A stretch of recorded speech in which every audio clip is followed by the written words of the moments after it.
Pour les plaignants. Ceux qui vont en pâtir, ce sont... Bon alors, je vais commencer. Les avocats. Les avocats, on va leur dire, vous prenez trop d'argent. Les revenus des avocats, on va dire médians, donc ceux qui ont 50% en plus, 50% en moins, c'est 46 000 € bruts. Donc il y a des avocats qui crèvent la dalle, et de l'autre côté, il y a des avocats qui ont énormément. Ouais. Quand on n'a pas d'argent, on ne dépense pas 69 € pour de l'intelligence artificielle. Quand vous avez une femme battue qui est acculée, qui est au bout, est-ce qu'elle a envie d'entendre la voix de Siri qui lui dit, sans aucune humanité, aucune empathie, voilà la règle de droit? Non, être avocat, c'est aussi faire preuve d'humanité. Bah si, c'est aussi ça. C'est sûr, mais pas du tout. C'est sur des choses très de loyer, sur des problèmes avec les voisins. Oui, mais ok, donc là c'était suite à la nouvelle application qui menacerait le métier des avocats, à savoir une application qui fait le métier d'un avocat, qui connaît je sais plus combien de siècles de code civil, pénal, etc., de lois françaises. Et voilà, comme c'est une intelligence artificielle, elle peut avoir toutes ces données en une seconde et répondre à n'importe quel besoin en s'adaptant au profil de la personne qui l'utilise. Donc en soi, c'est quand même assez révolutionnaire. Et là, ce qui me fait rire, c'est qu'il y a la fameuse Sarah Salman qui vient chouiner pour dire que les avocats vont crever, quoi. C'est ça qui est marrant, c'est que l'excuse pourrie qu'elle donne, là j'ai pas le début de l'extrait, mais en gros, elle commence par dire que ça va pénaliser les usagers, ceux qui utilisent le truc. C'est pas du foutage de gueule, ça. Non, ça va pas les pénaliser eux, ça va pénaliser les avocats, son métier à elle. Et c'est pour ça qu'elle est pas contente. Bah oui, parce que forcément, une intelligence artificielle qui va remplacer ton taf en faisant les choses beaucoup plus rapidement, etc., ça peut foutre dans la merde. Et là, les excuses de merde qu'elle donne en mode oui, si t'as pas d'argent, tu vas pas payer 69 € à l'année pour un truc. Non mais MDR, c'est bon, 69 € à l'année, c'est absolument rien pour te défendre et avoir un avocat. Vraiment ridicule. Et après, il utilise le côté humain de l'avocat. À un moment donné, c'est bon, les avocats, on les connaît. Le côté humain, on s'en passe. 69 €. Il y a l'aide juridictionnelle. C'est pour il y a des consultations. Mais s'il y en a qui ont envie de le faire. Il y a des consultations gratuites en mairie. Je peux comprendre que toi, en tant qu'avocate, ça t'emballe pas. Mais il y a des gens qui la téléchargent puisque ça marche. Mais quel foutage de gueule! Je veux dire, à quoi ça va te servir une aide à la mairie si le jour du tribunal, tu dois quand même te payer un avocat? Parce que je suis désolé, mais... Alors oui, on entend le fameux avocat commis d'office, etc. Enfin, à part si c'est toi qu'on attaque et que tu peux pas te défendre, effectivement, je crois que t'as ce genre d'aide. Mais quand t'as un problème où tu te sens légitimement baisé par un truc et que tu te dis, il faut que j'attaque... Ah là, je suis désolé, il faut payer de ta poche, les avocats. Moi, toutes les personnes que je connais dans mon entourage qui ont eu besoin d'avocats, ils ont toujours payé, Ils ont jamais eu rien gratuit d'avocat, Alors que pourtant, ils ont des petits salaires. Donc, vraiment foutage de gueule. Et donc, 69 € à l'année, ça sera toujours 1000 fois moins cher que se payer un avocat. Donc voilà, argument de merde. Par ailleurs, il y a eu des erreurs, il y a eu des témoignages où effectivement, où l'intelligence artificielle a donné aux plaignants des lois qui étaient inexistantes. Voilà. C'est pour ça que c'est tout bidon. Donc effectivement, c'est bien de dire que pour l'instant, il y a des failles, qu'il y a des erreurs. Mais c'est comme tout en fait. ChatGPT, au moment où ça a été lancé en version bêta, c'était déjà révolutionnaire, mais il y avait plein de conneries dessus. Et au fur et à mesure, ça s'affine, ça s'améliore. Et c'est comme toute technologie au monde. Dès qu'il y a la première technologie qui apparaît, c'est une version bêta et elle a un certain niveau au début et elle s'améliore après. C'est pareil, cet argument, il est à chier. Parce que c'est à l'instant T que tu le prends. Et cet argument, dans 6 mois, il changera. Parce que justement, l'application va s'améliorer, va évoluer. Donc c'est pour ça, oui, au début, c'est normal, elle vient de sortir, il y a des petites erreurs, donc faut faire gaffe. Faut pas prendre pour argent comptant forcément tout ce que l'appli vous dit.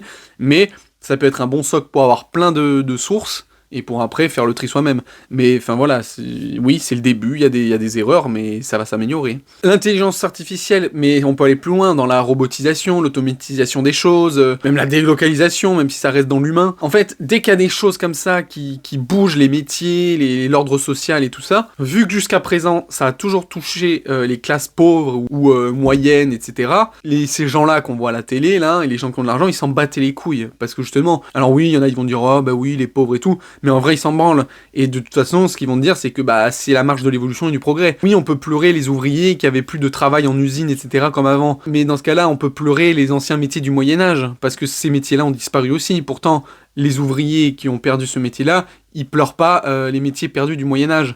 Donc en fait, c'est pour ça. Bien sûr, c'est chiant dans le présent quand tu perds ton truc, mais c'est la vie. C'est comme ça, c'est la marche de l'évolution. C'est pas comme si on te licenciait gratuitement pour je sais pas quoi. Là, c'est juste, c'est comme ça. Ton métier, il est obsolète dans la façon de le faire. Ces gens-là, au final, ils s'en branlent de tous les autres métiers, parce que c'est des métiers manuels ou des conneries comme ça. Et là, avec l'intelligence artificielle, ça touche beaucoup plus leur métier. Et donc là, ils ouvrent leur gueule et ça me fait bien rire. Mais de toute façon, ils finiront par dégager. Parce qu'effectivement, tous ces métiers-là dans la justice, c'est des métiers qu'on peut absolument dégager facilement. Parce que vraiment, les avocats ou certains métiers de base comme ça dans la justice ne servent absolument à rien. Enfin, ils peuvent être aisément remplacés par des intelligences artificielles. Après, bien sûr qu'il faudra garder des éléments humains, parce qu'il y a toujours au final l'élément humain à ajouter. Comme dans les usines, hein, il y a 10% restants des humains. Mais comme là, dans le métier de la justice, il y aura 10% d'humains restants pour faire, voilà, pour les juges par exemple, ou pour d'autres choses, mais en tout cas ça va complètement changer, et tant mieux, parce que c'est la loi de l'évolution.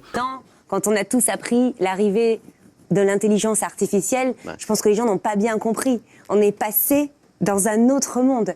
Tout va évoluer comme ça. Nos présences télévisuelles, les textes, les études. Elle continue un peu dans cette logique de dire que voilà, avec l'intelligence artificielle, il y a tout qui va changer, mais elle parle beaucoup des artistes et des... Enfin là, en l'occurrence, de l'audiovisuel. Et alors là, justement, je suis pas du tout d'accord, parce que s'il y a bien un domaine où l'humain restera prépondérant par rapport à l'intelligence artificielle, c'est bien l'art et le divertissement. Pour l'art, bien sûr que on voit des intelligences qui font des tableaux de port, des dessins magnifiques, etc. Dans le concret, ça peut nuire à des métiers parce que tu vas acheter gratuitement, enfin tu vas prendre gratuitement une photo plutôt que demander à un dessinateur, enfin voilà, bref. Pareil pour les scénaristes au cinéma. Mais ce que je veux dire, c'est que au final, dans l'absolu, l'art humain restera parce que justement, on donnera toujours 1000 fois plus de valeur à un dessin fait de la main d'un homme qu'à un dessin artificiel, au final. Les œuvres qui vaudront des millions seront des œuvres faites par la main de l'homme et pas par des intelligences artificielles. Alors bien sûr, là, le premier tableau a dû coûter très cher parce que c'était une nouveauté. Mais je veux dire, dans 10 ans, aucun tableau d'intelligence artificielle coûtera cher. Ou alors, ça sera une histoire d'évasion fiscale entre riches. Mais voilà, objectivement, ça n'aura aucun intérêt de faire payer cher une œuvre d'une intelligence artificielle. Mais ensuite, voilà, à part le domaine de l'art, comme je disais, il y a le divertissement. Et dans le divertissement, je compte les sportifs et je compte, par exemple, les plateaux télé. Et ça ne sera jamais remplacé par l'intelligence artificielle. Tout ce qui est divertissant, il faut que ça soit des humains, parce que c'est les humains qui nous divertissent. Je prends un exemple bidon, mais par exemple, une blague. Vous prenez un mec qui sait absolument pas raconter une blague, et un pro que vous connaissez, que vous adorez, qui fait une blague, vous allez beaucoup plus rire à la blague du pro qu'à un mec qui sait pas raconter la blague. Et donc l'intelligence artificielle, c'est la même chose. Elle racontera la même chose, la blague, mais il y a l'intention. Donc il y a l'humain qui compte. Si l'humain est bon ou mauvais, ça va jouer une différence. Et donc l'intelligence artificielle sera toujours plus mauvaise que l'humain. Et même si elle imite parfaitement quelqu'un de rigolo, le truc c'est que nous on saura que c'est un robot ou que c'est quelque chose de faux.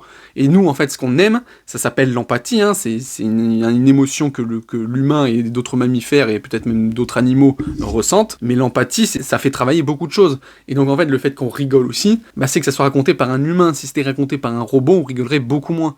Donc voilà, le divertissement sur les plateaux de télé, pour moi non, il ne sera jamais remplacé par des parce que c'est les humains qu'on veut voir. Si c'est des robots qui se parlent de l'actualité, qui s'engueulent et tout, ça n'aurait aucun sens. Et donc voilà, pour les sportifs, c'est pareil. Voir des robots jouer, il y a absolument aucun intérêt. Ce qu'on veut, c'est justement voir des humains, des gens comme nous, meilleurs que nous, parce qu'ils sont pros, jouer. Pour moi, c'est une certitude, il y aura toujours des domaines qui resteront à l'avantage des humains sur l'intelligence artificielle, mais en tout cas, ce qui est sûr, c'est qu'il y a beaucoup d'autres boulots qui vont être remplacés. L'intelligence artificielle s'attaque au domaine intellectuel, alors que la robotisation s'attaquait au métier manuel. Et donc là, voilà, pour une fois, c'est un peu les autres qui se sentaient tranquilles, qui vont subir le changement.